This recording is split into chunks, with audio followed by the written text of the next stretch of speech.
Now, people living in Dorset are turning to the High Court in the hope of challenging big changes to healthcare in the county. The plan will see Bournemouth's hospital become the main emergency care centre, while Poole is pared back. A campaign group called Defend Dorset NHS has taken the first step towards a judicial review of this controversial decision.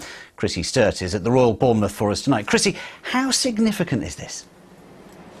Well, Tom, certainly going down the legal route is now really the only option available to campaigners. And that's because, despite lots of vocal protesting, the changes in healthcare in Dorset have already been through all the consultation stages, been adapted slightly and approved. Let's just go back over how we got to this stage then. 2 years ago, healthcare bosses set about a major review of how to deliver their services. As a result, Bournemouth will be redeveloped as the major emergency hospital for the whole of Dorset, taking the most seriously ill or injured patients with round-the-clock consultant care.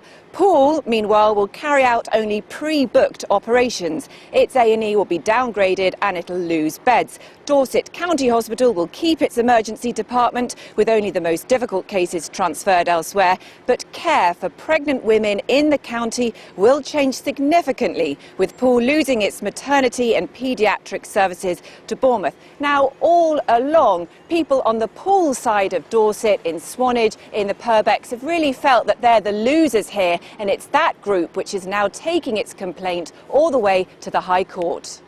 Essentially, we're taking a judicial review because we're very concerned that with the closure of Poole A&E and maternity, for tens of thousands of Dorset residents, we can't access A&E or maternity services within any safe times.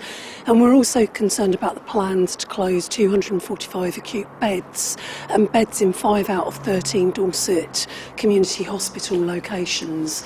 What's been the reaction to this legal challenge?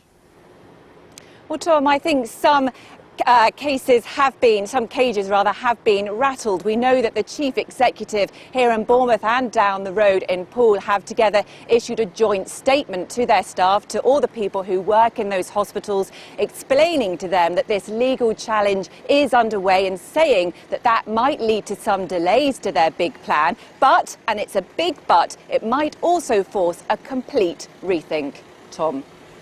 Chrissy Sturt, thank you very much indeed.